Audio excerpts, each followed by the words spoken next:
1987년부터 2011년까지 일본 효고현 아마가사키시에서 발생한 연쇄 살인 및 사체 유기 사건은 주범 가쿠타 미요코가 가스라이팅과 심리지배로 다수의 가정을 파멸시킨 전대미문의 범죄입니다.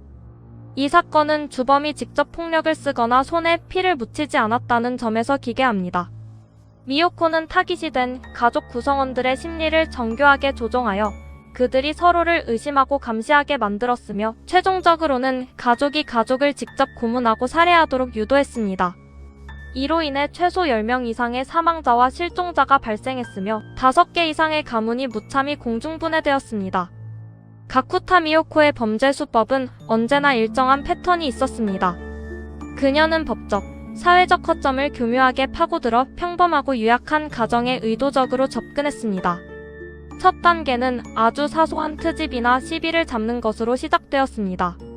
전철역에서의 사소한 어깨 부딪힘, 자녀들 간의 작은 다툼, 층간소음 같은 일상적인 갈등을 빌미로 삼았습니다. 미요코는 이러한 문제가 발생하면 피해자의 집이나 직장으로 찾아가 폭언과 협박을 쏟아냈습니다. 이때 사전에 포섭해둔 거구의 남성들이나 폭력배 같은 조력자들을 대동하여 피해자에게 극심한 공포를 심어주었습니다. 피해자가 겁에 질려 사과하거나 합의를 요청하면 문제를 더욱 부풀렸고 밤낮 없이 괴롭히며 피해자의 일상을 완전히 마비시켰습니다. 이 과정에서 미요코가 노린 핵심은 피해자들의 정신적 고립과 극단적인 피로였습니다. 그녀는 피해자들이 경찰에 신고하지 못하도록 지속적으로 위협했고 경찰에 신고하더라도 가정사나 개인 간의 민사 문제라는 핑계로 경찰의 개입을 무력화시켰습니다. 피해자들은 며칠 동안 잠을 자지 못한 채 폭언을 들어야 했고 극도의 공포와 수면 부족 상태에 빠졌습니다. 인간은 수면이 제한되고 공포에 노출되면 이성적 판단을 상실하고 순종하게 됩니다. 미요코는 이 점을 꿰뚫고 있었습니다. 피해자가 완전히 무너지면 갑자기 태도를 바꾸어 부드러운 구원자나 해결사를 자처하며 피해자의 마음속에 깊숙이 침투했습니다.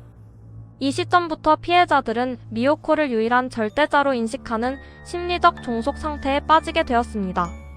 피해자들이 통제권 안으로 들어오면 미요코는 그들을 자신의 아파트로 이주시켰습니다. 맨션 내부는 인간의 존엄성이 철저히 짓밟히는 심리적 감옥이었습니다. 미요코는 가족 구성원 간의 유대감과 신뢰를 깨트리는 이간질을 시작했습니다. 가족 중 한 명을 지목해 이 사람이 무능해서 가정이 망가진 것이라거나 저 사람이 속으로 너를 원망하고 있다는 거짓말을 주입했습니다. 그리고 가족들에게 서로를 감시하고 보고하도록 명령했습니다. 누군가 감시를 소홀히 하거나 마음에 들지 않는 행동을 하면 미요코는 직접 벌을 내리지 않고 다른 가족 구성원들에게 지시하여 그 사람을 폭행하고 고문하게 만들었습니다. 이 시스템 속에서 피해자들은 살아남기 위해 미요코의 눈치를 보며 친부모와 형제, 자식을 향해 폭력을 행사하는 가해자로 변모했습니다. 미요코는 아파트 내부에 엄격한 서열 체계를 만들었습니다. 자신의 말을 잘 듣고 다른 가족을 잔혹하게 고문하는 사람에게는 높은 서열과 자유를 주었고 반항하는 사람에게는 최하위 서열을 부여해 집중학대의 타깃으로 삼았습니다. 피해자들은 처벌을 피하려 서로를 밀고하고 괴롭히는 악순환에 갇혔습니다. 이것이 이 사건의 가장 기괴한 본질입니다. 피해자들은 물리적으로 탈출할 문이 열려 있어도 도망칠 엄두를 내지 못했습니다. 도망치면 지구 끝까지 쫓아와 남은 가족을 몰살할 것이라는 공포에 사로잡혀 있었기 때문입니다. 이러한 수법으로 무너진 대표적인 사례가 오해 가문입니다. 2009년 가쿠타 미요코가 전철문에 유모차가 끼었다며 철도회사에 억지 민원을 제기했습니다.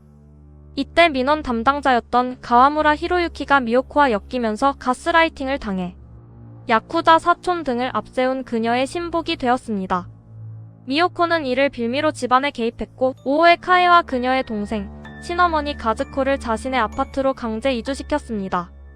미요코의 잔혹한 이간질과 심리 조종으로 세뇌당한 딸들은 미요코의 명령에 따라 친어머니를 베란다에 감금하고 음식을 주지 않으며 일상적인 폭행을 가했습니다. 결국 어머니 가즈코는 딸들의 손에 의해 서서히 죽어갔으며 사망한 후 시신은 드럼통에 밀봉되어 콘크리트와 함께 바다에 유기되었습니다. 미요코의 범죄 목적은 철저하게 금전적 이득과 권력욕이었습니다. 그녀는 타깃이 된 가정의 재산을 합법과 불법을 가리지 않고 갈취했습니다. 피해자들의 명의로 수많은 대출을 받아 돈을 탕진하게 만들었고 피해자들의 부동산과 예금을 모두 자신과 조력자들의 명의로 이전시켰습니다. 심지어 피해자가 학대와 고문으로 사망하면 이를 자연사나 사고사로 위장하여 거액의 사망보험금을 수령하는 치밀함까지 보였습니다. 돈이 완전히 바닥나고 더 이상 이용 가치가 없어진 피해자들은 베란다나 헛간에 방치되어 굶어 죽거나 지속적인 폭행으로 목숨을 잃었습니다. 미요코 일당은 사망한 시신들을 처리하기 위해 드럼통에 넣고 콘크리트를 부어 바다에 던지거나 안매장했습니다. 이 지옥 같은 연쇄 살인극은 2011년 11월 5회 가문의 차녀 유미가 감시가 소홀한 틈을 타 아파트 베란다를 극적으로 탈출해 파출소로 도망치면서 드러나게 되었습니다. 발견 당시 유미는 장기간의 폭행과 영양실조로 뼈만 남은 참혹한 몰골이었습니다. 유미는 경찰에게 자신이 겪은 감금 생활과 심리 지배, 그리고 자신의 손으로 친어머니를 해치고 시신을 드럼통에 넣어 바다에 버렸다는 사실을 자백했습니다. 처음에는 경찰조차 이 기괴한 이야기를 반신반의했으나 치즈루가 지목한 바다를 수색한 결과 콘크리트로 가득 찬 드럼통이 인양되었고 내부에서 부패한 여성의 시신이 발견되면서 수사는 급물살을 타기 시작했습니다. 경찰은 즉시 가쿠타 미요코의 아파트를 급습하여 미요코와 조력자 등 일당들을 체포했습니다. 수사가 진행될수록 전말은 더욱 기상천외해졌습니다. 미요코의 아파트뿐만 아니라 인근 주택마당, 콘크리트 구조물 아래 등 가스라이팅을 당해 실종되었던 다른 피해 가문들의 시신들이 연이어 발견되었습니다.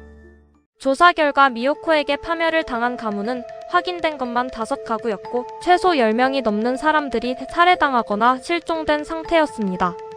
일본 사회는 한 노파의 말 몇 마디에 수많은 사람들이 꼭두각시처럼 움직이며 서로를 죽였다는 사실에 엄청난 충격과 공포에 휩싸였습니다. 미디어는 이를 대대적으로 보도했고 범죄 전문가들은 마인드 컨트롤 범죄의 가장 극단적 사례로 지목했습니다. 그러나 수많은 피해자들의 억울함을 풀고 사건의 명확한 진상을 규명해야 할 법적 절차는 허무하게 중단되고 말았습니다. 구치소에 수감되어 재판을 기다리던 주범 가쿠타 미요코가 2012년 12월 12일 오전 유치장 안에서 스스로 목숨을 끊은 채 발견되었기 때문입니다. 그녀의 갑작스러운 자살로 인해 구체적으로 어떤 대화와 기법을 사용하여 피해자들을 그토록 완벽하게 세뇌시켰는지에 대한 핵심 의문들은 영원히 풀 수 없는 미스터리로 남게 되었습니다.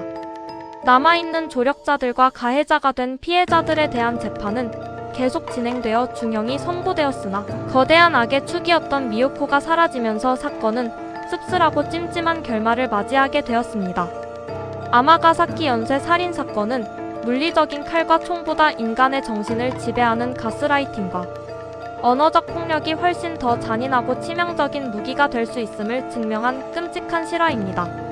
평범한 가정이 외부의 악의적인 심리 침투에 얼마나 쉽게 무너질 수 있는지, 그리고 고립된 환경에서 인간의 도덕성이 어디까지 추락할 수 있는지를 보여주는 이 사건은 발생한 지 오랜 시간이 지난 지금까지도 전 세계 범죄사에서 가장 기괴하고 소름 끼치는 심리지배 잔혹극으로 기록되어 있습니다. 악마의 마음을 가졌던 한 노파가 남긴 깊은 상흔은 인간이 지닌 심리적 취약성이 얼마나 무서운 결과로 이어질 수 있는지 똑똑히 확인시켜준 비극이었습니다. 오늘 이야기가 흥미로우셨다면 구독과 좋아요 부탁드립니다. 감사합니다.